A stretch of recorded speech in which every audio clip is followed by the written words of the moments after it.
To Queer News Tonight, the world's first and only LGBTQ plus daily evening news. It's time to queer up the news. It's 8 p.m. Wednesday, May 11th, 2022, and we are literally out of the closet and into the headlines. So many of your important stories we're going to tell this evening on Queer News Tonight.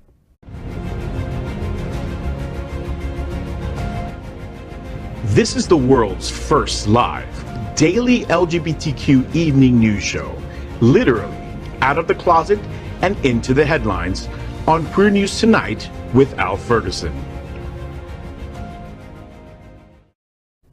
Hello, and thank you for joining Queer News Tonight. This is the world's first and only unedited live LGBTQ plus evening news show. Whatever happens, you will see it. Queer News Tonight is supported by viewers like you. We are part of the partnership between Happening Out Television Network and Hotspots Magazine. Hotspots is celebrating 36 years of the LGBTQ plus experience, and we bring you the best of LGBTQ plus news, entertainment, and support of our community. I'm your anchor at Queer News Tonight, Al Ferguson. Let's welcome anchor FayWhat. She's a radio and television personality and has a popular blog and YouTube channel aiming to unite the L and the G together. She's a host and MC for many South Florida events, an animal advocate, and owner of Fay's Fur Family. Also, make sure you catch the FayWhat Show, the first LGBTQ plus morning show, Mondays at 9 a.m. Eastern online or your smart television. Good evening, Faye. Good evening, everyone. I'm so happy to be here and be back on Queer News Tonight. Whoop, whoop. Yeah. All right. So let's welcome, what, that wasn't enough for you? Nobody even like smirked or like, or like smiled or like, welcome back, Faye, or we love you. Or, hey, girl. High five. Hey, girl. All right. Okay. It's going to be one of those shows. Let's welcome anchor John Hayden. I am my own party. I don't need you to join me in this party. It's a lesbian party of one. All right.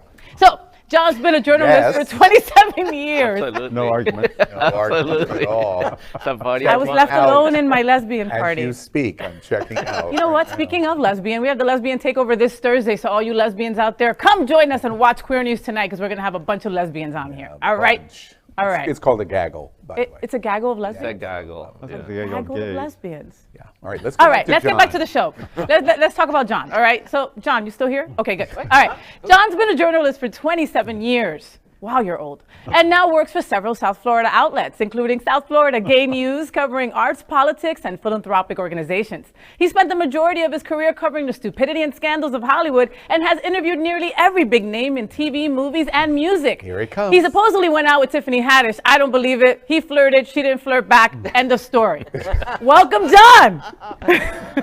She's not the only Tiffany I've interviewed. I've also interviewed Tiffany, I think we're alone small singer from the 80s. She was lovely. You saw her in the bathroom of Hamburger Mary's. That is not really an interview. We did reunite there. Yes, we did. It was, oh dear. Special moment. Tiffany advertising too? Dino, hopefully we'll fold you into the evening news sometime soon. Let's do it now and welcome anchor Dino Mosquera. He joined the Miami Gay and Lesbian Film Festival in the late 90s and now serves on the Outshine Film Festival's board of directors. He's the screening committee chairman, selecting films for one of America's most important LGBTQ plus film festivals. Welcome, Dino. Thank you, Johnny. Let's welcome anchor Dale Stine. He received a master's degree from the world-famous Juilliard School. He is a well-known photographer and is famous for his photographs of internationally acclaimed DJs, drag personas, politicos, and other entertainers, including our own FayWhat. Say it right. Yes, FayWhat. Thank you. He is presently the director of music ministry at Unity on the Bay and moderator of South Florida's largest LGBTQ plus Facebook group, Miami Gay List, which is now also on Instagram as @GayListOfficial. Dale is currently vice chair of Miami Beach Human Rights Committee. Good evening, Dolly. Dolly. Yeah, Yeah, right. You know, when you're in Miami and your name is Dale, that's how it goes. Dolly Dale. Well, we are the reporters for Queer News Tonight, and this evening we begin with the queer headlines. The LGBTQ plus community in South Florida and across America is diverse. Our community across the world is vast, and here are the bullet points of the Queer News for today, Wednesday, May 11th. Well, let's begin by queering up politics. 2022, not 1969. Becomes the largest number of legislative attacks on LGBTQ plus in history. 2022 is not even halfway over yet, and it has already made history for the attacks on the LGBTQ plus community and our rights. 17 bills that directly discriminate against the LGBTQ plus community have been signed into law in 10 different states, and a staggering 335 bills are currently being considered nationwide. Just this Sunday, a new law criminalizing gender-affirming care for individuals under 19 years of age went into effect in Alabama. That new law makes anyone found providing puberty blockers, hormone therapy, or any other gender-affirming care guilty of a felony punishable by up to 10 years in prison. That law also borrows from language used in Florida's Don't Say Gay bill, blocking discussion of gender or sexual identity in classrooms. You know, we say 335 bills are being discussed. Only about 20 bills have actually been written.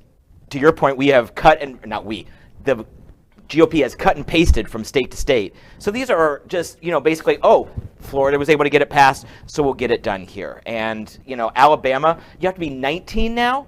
Wow. 19, not even 18. Yeah. And I'm going to assume that the legislature there is not composed 100% of doctors. And to the point that you just made in terms of the number of original bills, you can't be shocked about that, because the electors thing that went on during the Trump election to file for alternative electors, that was the same document that was just Xeroxed in multiple different states. Xeroxed.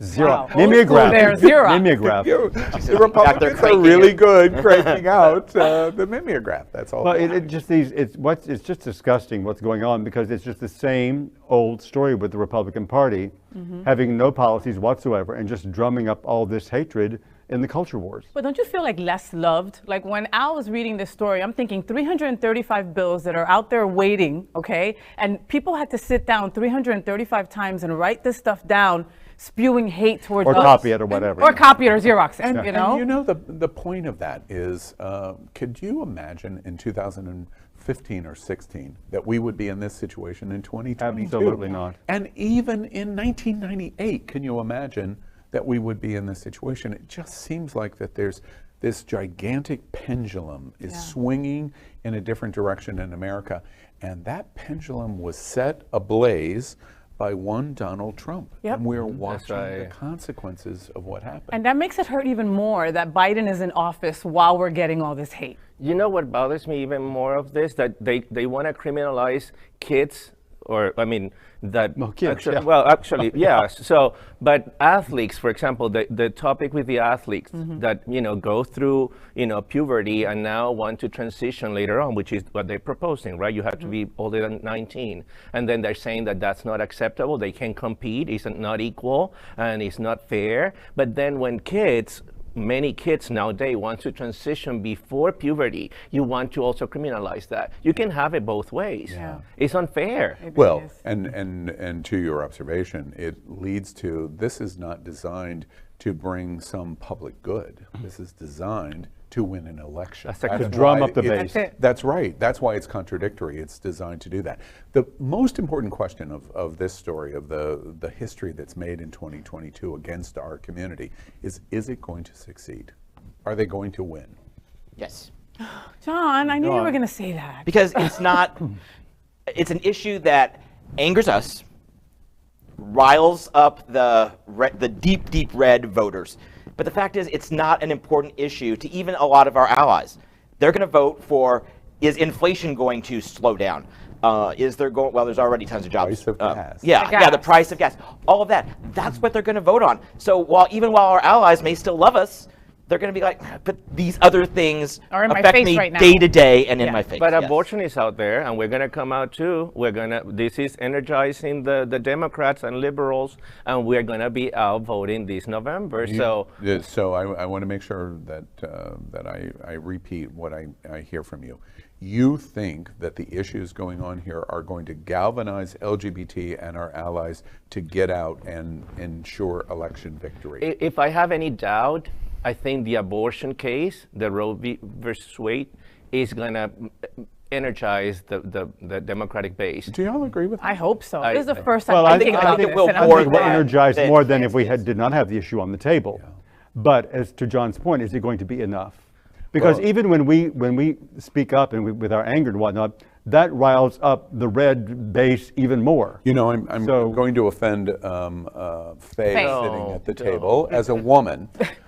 For a sizable percentage of the LGBTQ community, Roe versus Wade and the overturn that's very, very surely coming now is not the sentinel issue.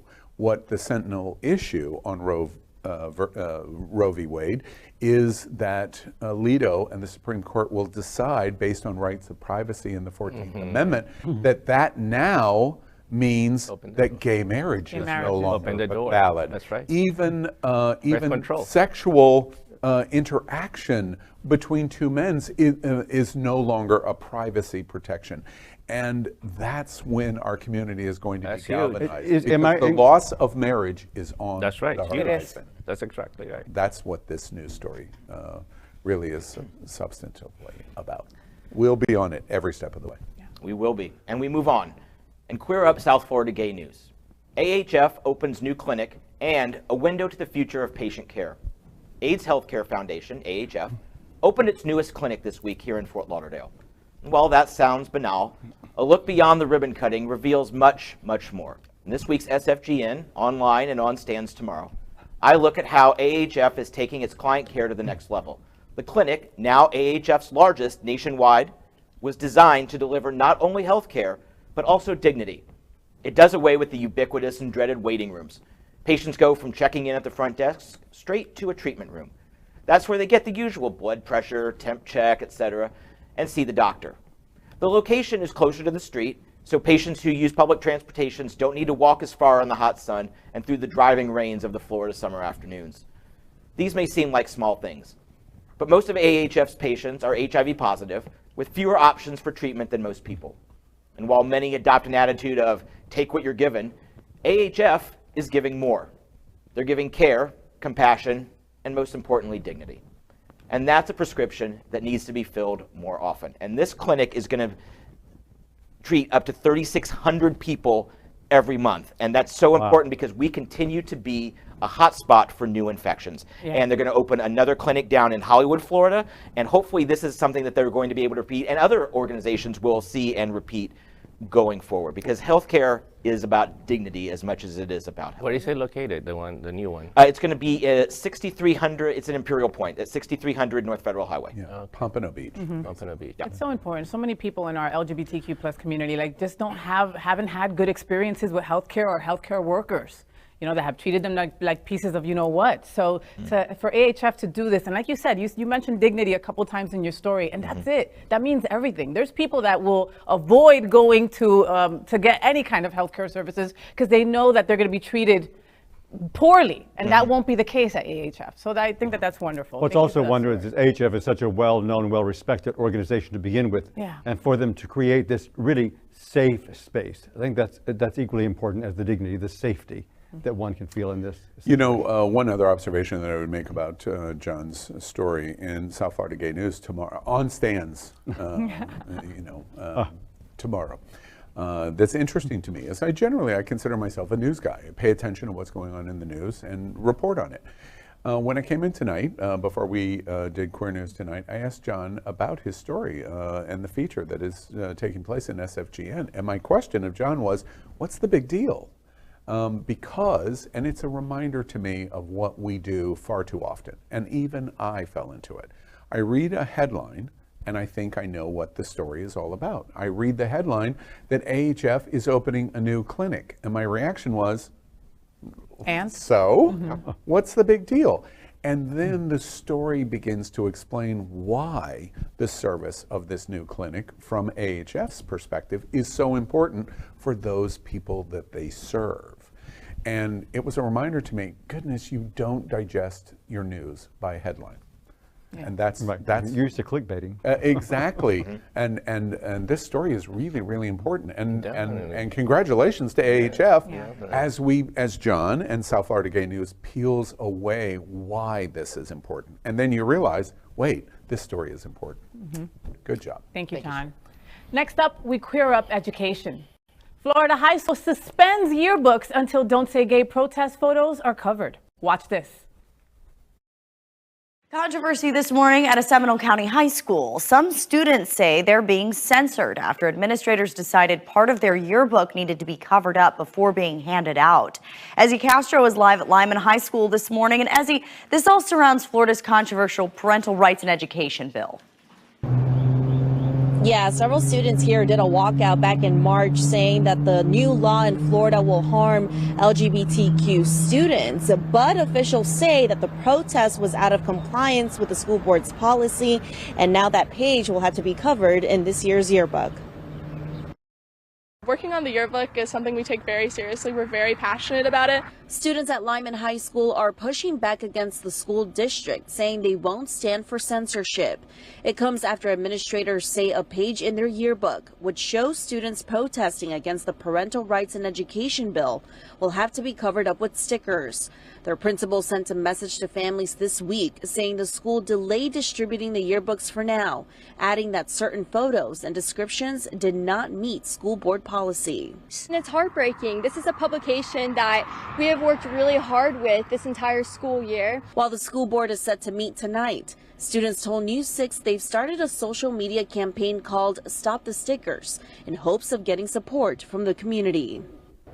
Longwood, Florida is just about 15 minutes north of Orlando, yet in many ways it's decades away from the LGBTQ+ supporting Disney World. The Seminole School Board had put a stop to the distribution of the Lyman High School yearbook due to photographs of a protest against Don't Say Gay that occurred at the school. The school board said that the photos don't comply with the policy since the protest was not an official school-sponsored event. The board had suggested covering the photos up, prompting students to protest and post online using, quote, hashtag stop the sticker.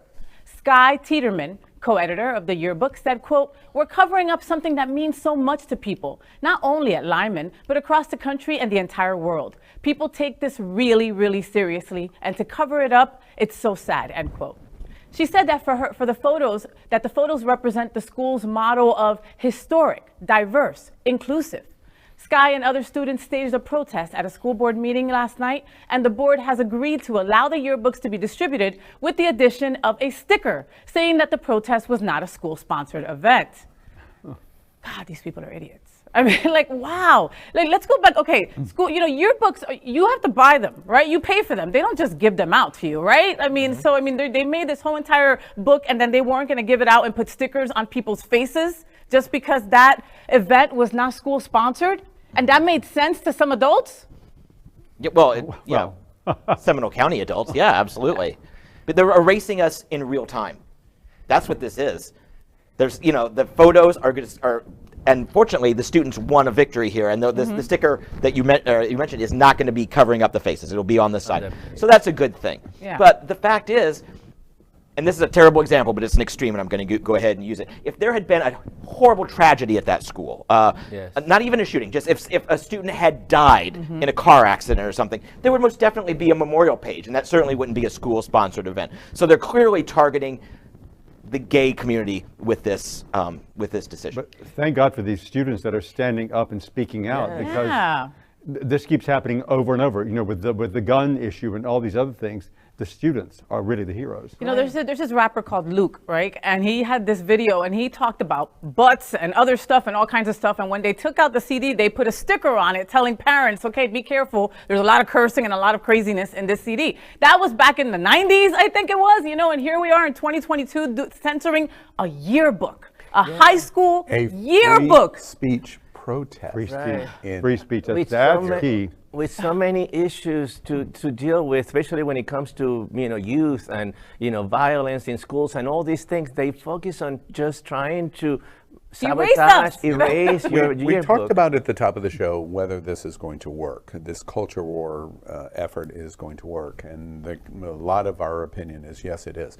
That's why this story is so incredibly important. And I just point out to us and to listeners of Queer News Tonight, this story is dramatically important. A couple of reasons why. First off, can you imagine this happening in 1939 of withholding Jewish pictures in a yearbook in Berlin, Germany? Because that's exactly what's happening here. It's exactly the same thing. We don't want any representation of you. And it leads to terrible things, which is what happened with the Nazis in 1939.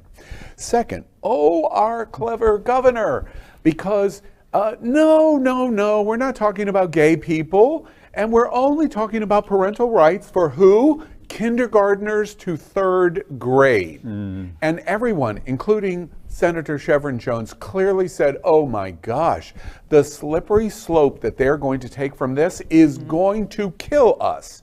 And what happens? We're going to ban a high school yearbook because it shows a picture about gay.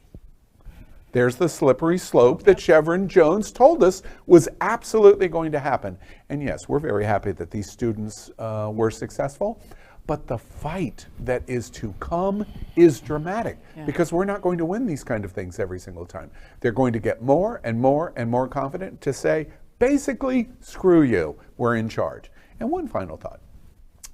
We saw pictures all over the world of Winter Park High School, of that protest led at Winter Park with hundreds and hundreds of school students walking out of class yelling, say gay, say gay. That high school is just 12 miles from this high school.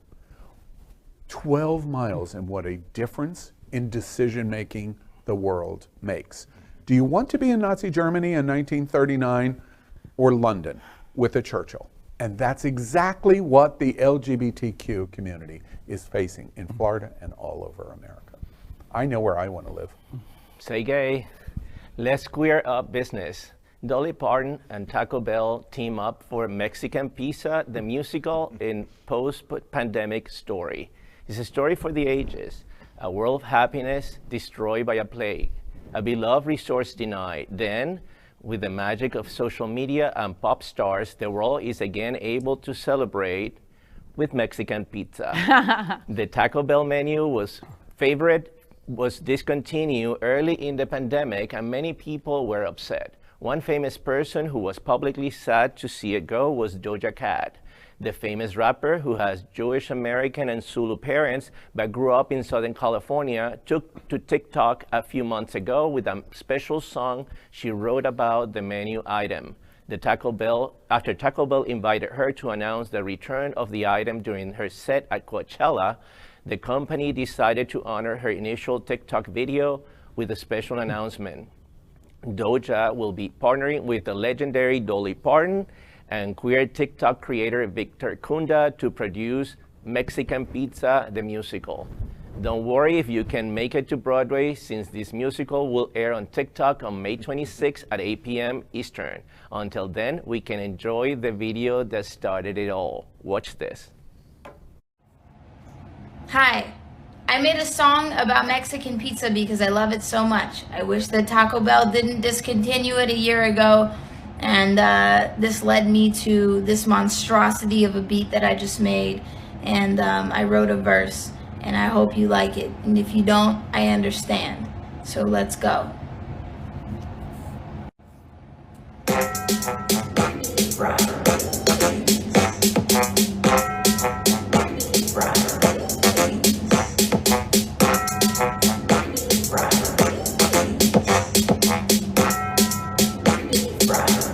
Yeah, I got beans, I need meat, I need a shell with the sauce and cheese. Give you hell if you cross me, we bout to throw hands if you want try me. This ain't been new, I will end you if you ever dare to go discontinued. I don't share when I read from menu, y'all want everything I eat, I've been through. Yes, I eat, I like my pizza but refried beans. Peep my ad, search YouTube, this ain't even Mexican food. But I don't care when the clock hits 2 a.m. p.m. if that is your mood.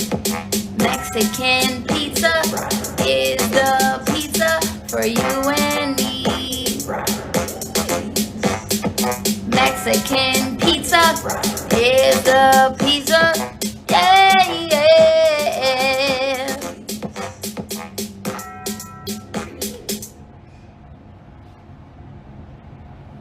Give me my pizza, y'all.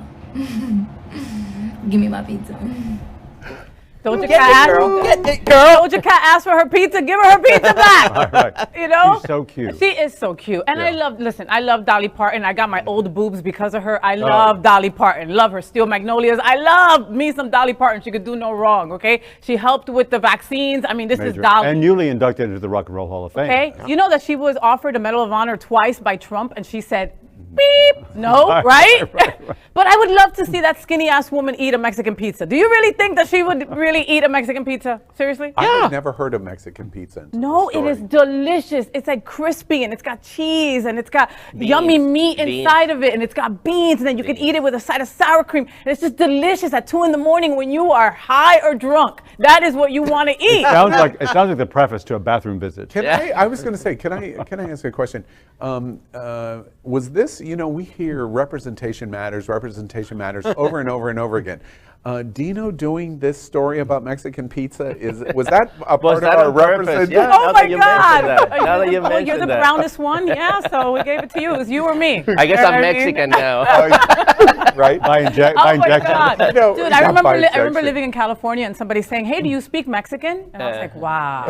like, wow. First of all, I don't think there is a Mexican language. No, there It's isn't, called honey. That's Spanish. why it was a joke, idiot. Oh, Did you not get my joke? Wow, John. Now, John! This has Wow. the three things that I love the most. John, literature critic. Mexican, pizza, and Dolly Parton. Come on. Oh yeah, Dolly's the bomb. And let's gay brunch at Beach Pride on June 26th at the Taco Bell down on at Beach Place. What, that's the thing that's happening? It's Yes. a thing. Yeah. And it's a national drag drag queen brunch tour. show in a Taco Bell. They're doing a national tour. And one of the places is Fort Lauderdale. And the hostess, Kay Sedilla. I am not joking. That is I true. think it's Quesadilla, but I just want to, so you say her name right. Sounds better quesadilla, though. Is that how they say it in Mexican? Quesadilla sounds better. How is it Mexican, right? She speaks Jersey. She doesn't even know what we're talking about right now. She speaks a whole different What? foreign Exit language. what? Right. One last thought here. When a business in marketing creates a plan that is just an absolute bullseye for a community, LGBT, for this product, which I had never heard of, and it gets us to bite the clickbait of going, oh, let's report on that at Queer News Tonight. Some marketing genius at Taco Bell deserves a raise. Yeah. That's I'm right. just telling you, they deserve a raise. He probably- Congratulations, Even if Taco he Bell. does speak Mexican. Yeah. That's right. Next, let's queer up the USA View. Pete Buttigieg tries to explain the why of GOP's new anti-LGBTQ plus culture wars. Here at Queer News Tonight, we have discussed the historic parallels between the GOP as it exists today and the party of the late 70s and the 80s.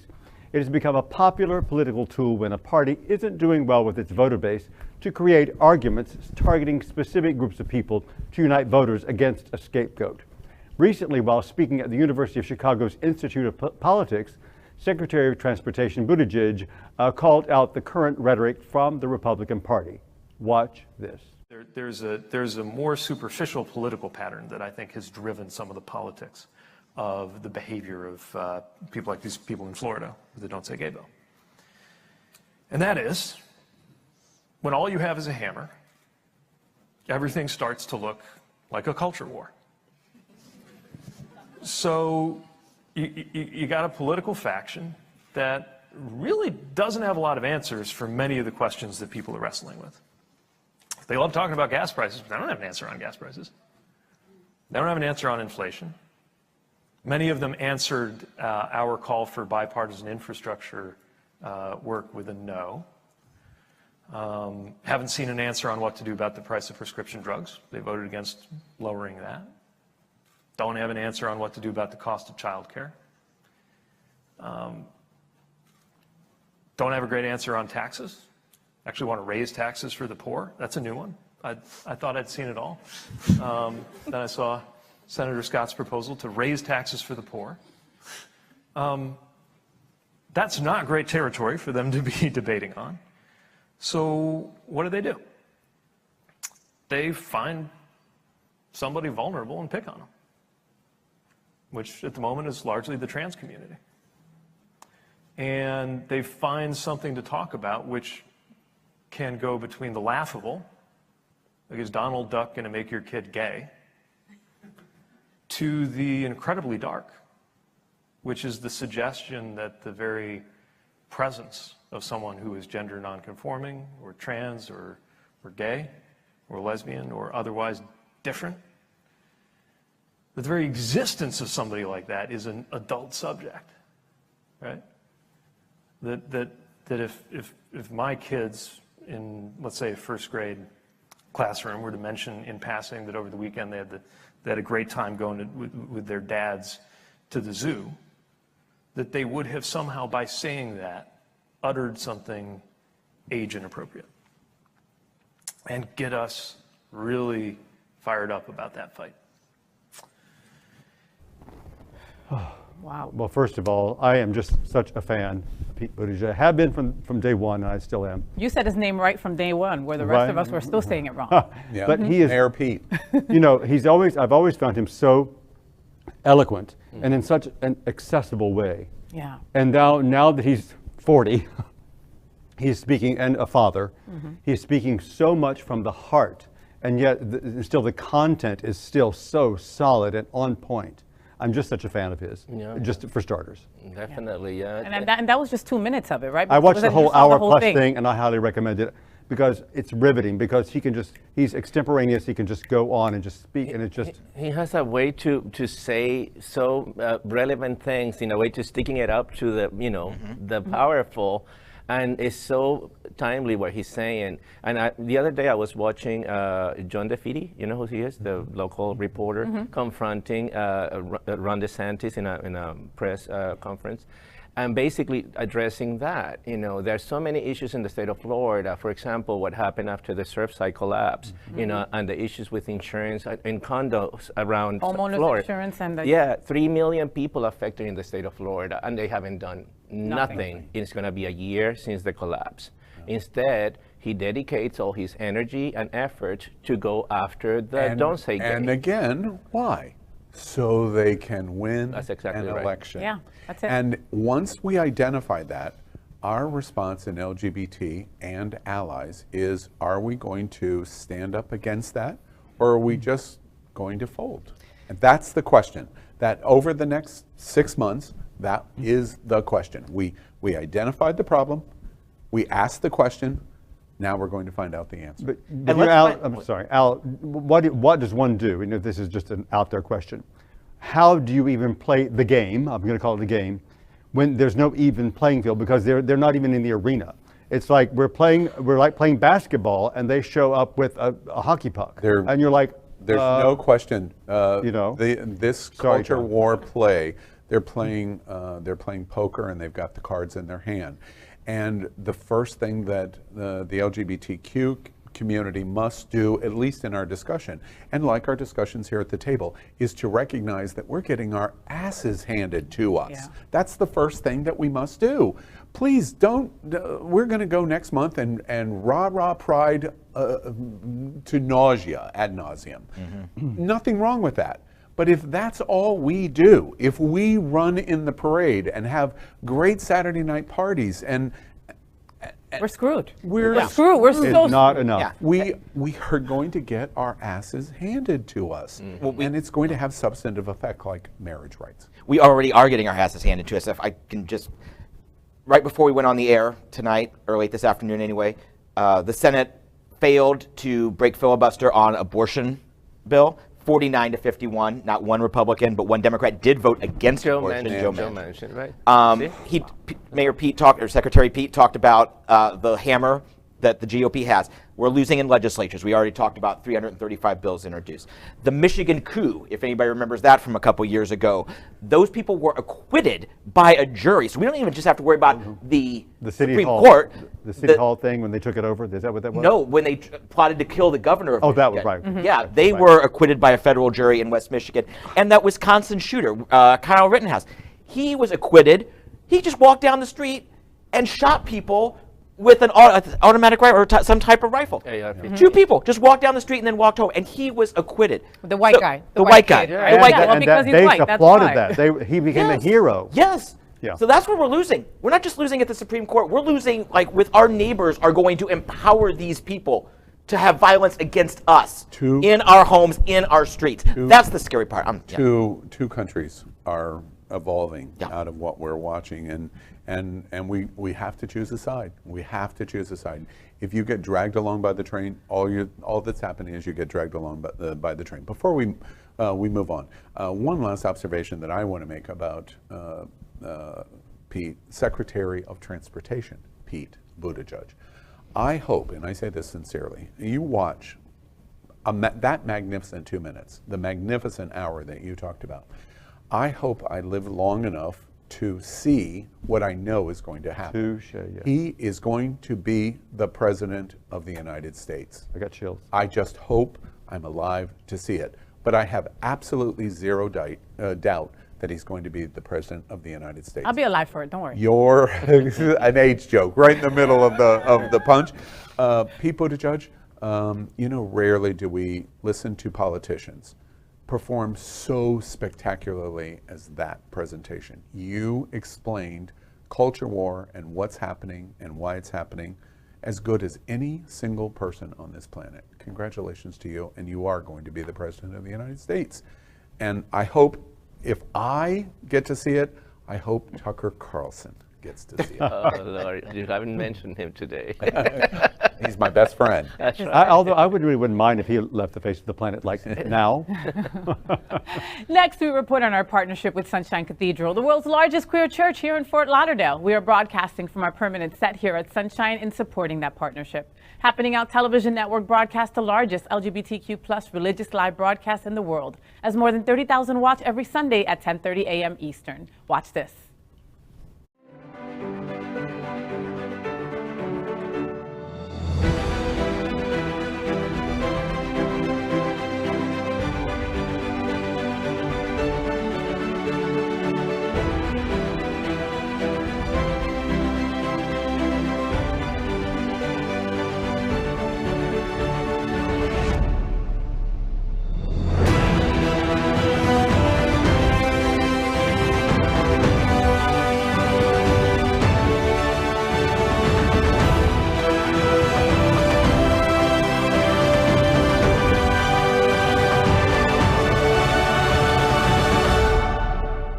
I'm Michael Reardon, the Director of Marketing for Compass Community Center, and Sunshine Cathedral is my queer church. Michael, I love you. All right, that is today's news for the LGBTQ plus community on the world's first and only daily LGBTQ plus evening news show. Is our community important to you? You know it is, so help us by liking and subscribing. Ring the bell for updates. Share the news with your friends, family, and your pets. Post this broadcast in the many groups you're a member of. Tonight's stories about our community deserve the attention of your family and friends. Queer News Tonight is the only live LGBTQ plus digital television show in the world that is out of the closet and into the headlines. We need your support. And if our community is to grow, we must tell our stories and bring them to the attention of the broader world. This is the only place in the world that tells these LGBTQ stories in motion and sound. And that is the passion of the Happening Out Television Network and Queer News Tonight. I'm your anchor, Al Ferguson, and on behalf of these LGBTQ plus reporters, the anchors of Queer News Tonight, including FayWhat, John Hayden, Dino Mosquera, and Dale Stine. We will see you daily at 8 p.m. But before we end the show, we have one final story. We are going to queer up the big interview. Gabe Salazar discusses why you should misbehave at Gay Men's Chorus of South Florida's Brunch Gala. Recently, Queer News Tonight anchor David Hopkins sat down with the artistic director for the Gay Men's Chorus of South Florida to discuss their upcoming gala brunch called Let's Misbehave, and it's this Sunday.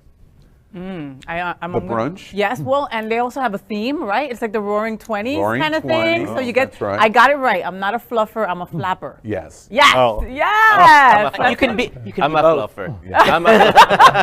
I'll be the fluffer. So Okay. you know we love themed events. So I think that this brunch is going to be fantabulous. It's going to be, at an incredible place. The food is going to be bomb. Sunday at the West End, Fort Lauderdale At the West End, Beach. Fort Lauderdale. It's gay men.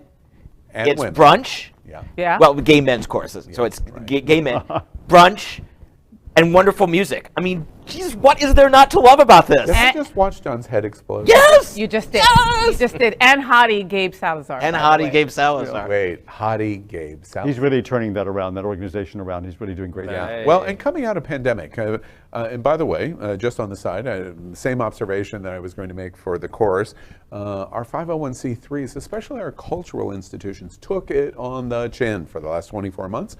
The Outshine Film Festival just concluded, Miami edition. Congratulations. Thank you. Rave reviews coming in for the event. Very, very important. This Sunday, support the Gay Men's Chorus of South Florida. Watch this. Let's welcome Gabe Salazar. Gabe is an enthusiastic and experienced conductor, and as of July 2021, the artistic director of the Gay Men's Chorus of South Florida, bringing 15 years of professional experience with him. With more than 130 singing members, the Gay Men's Chorus of South Florida is the southeastern United States' largest gay men's chorus and the 8th largest in the country. GMCSF brings live music and entertainment to the community through large-scale, main stage concerts in high-profile venues, community-based engagements, and volunteer projects. Each year, more than 20,000 people are inspired and moved by our music, community outreach, and mission, making them a significant LGBTQ service organization and cultural asset in South Florida. In March of 2019, Gabe made his Carnegie Hall conducting debut with his chamber singers. The group won a prestigious competition to headline a world-renowned Isaac Stern Auditorium concert. Welcome, Gabe. Thank you. Thanks for having me. Good to have you back. And welcome back. And just to remind our viewers, how long have you been with the Gay Men's Chorus of South Florida? I'm going on a little over 10 months now. Excellent. A lot of changes since you joined, or? Well, it's been an exciting ride. Yeah, lots of changes, lots of exciting things happening, and it's really glad to be here. And tonight you're here to join us to talk about Let's Misbehave, the Gala Brunch this weekend at the West End Fort Lauderdale Beach. And it looks like you're asking our attendees to wear costumes, or fringe and flappers, or? Absolutely, fringe and flappers. We encourage everybody to dress however they want and how they feel, just to have a great time. It's going to be a really exciting day.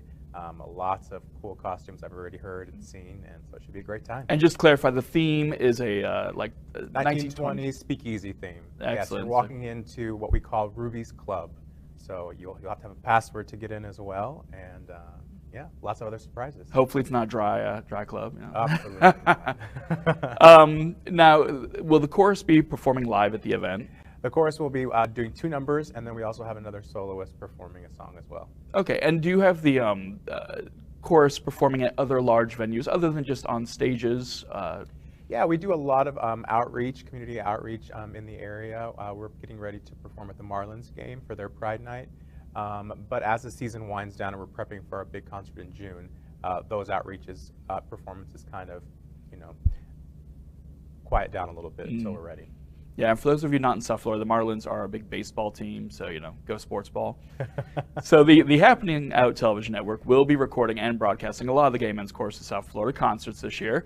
And can you tell our audience what we have to look forward to in 2022 and even 2023? Well, I can't give away too much because the season hasn't been announced, but I can, definitely our holiday concert is always one that everybody looks forward to. And that will feature lots of songs that make you feel nice and warm and fuzzy with some new exciting things. And then for our March and June concerts, we have some very exciting things happening, but contracts haven't been signed yet, so I can't officially say. But stay tuned, the announcement will be coming soon. Well, to give our viewers an idea, you've had some big names at the holiday concerts in the past. So who'd you guys have last year? We had scheduled Deborah Cox, and unfortunately we had to cancel the day of, but I got to work with her. She was wonderful and such a pleasure to work with, and we look forward to hopefully work with her in the future again. Yeah, COVID kind of messed up a lot of stuff for a lot of people the past few years. And there's a lot of size queens out there, but in relation to other gay men's choruses throughout the country, where do you compare in size, and do you ever work with the other gay men's choruses? We're about the 8th largest in the nation.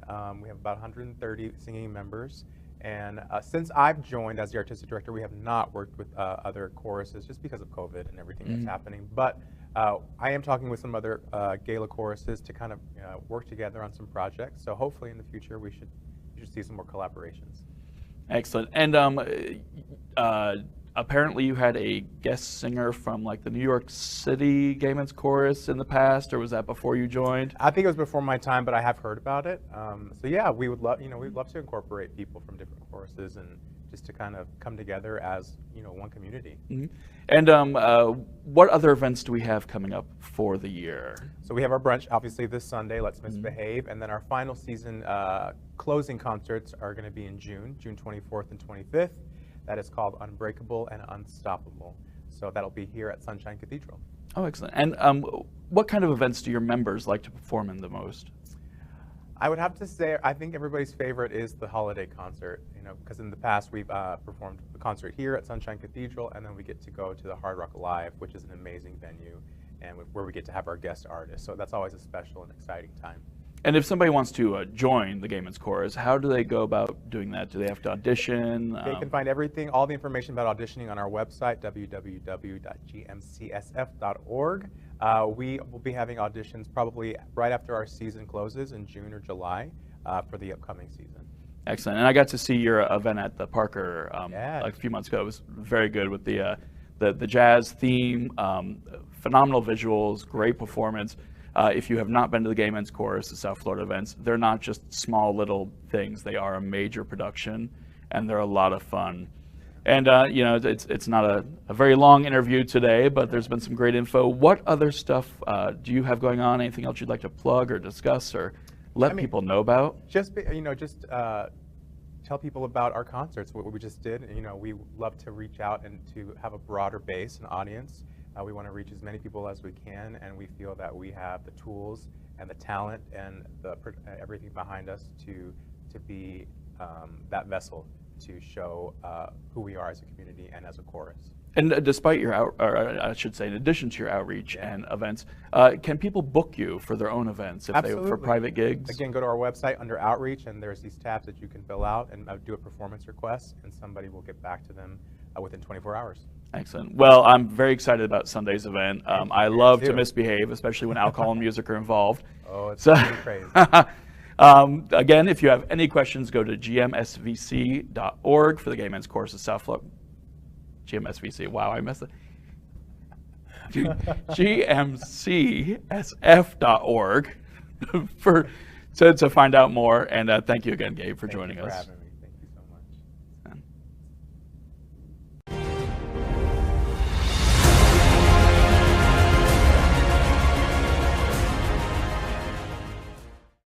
LGBTQ plus news is vital for our community and for the broader world as a whole.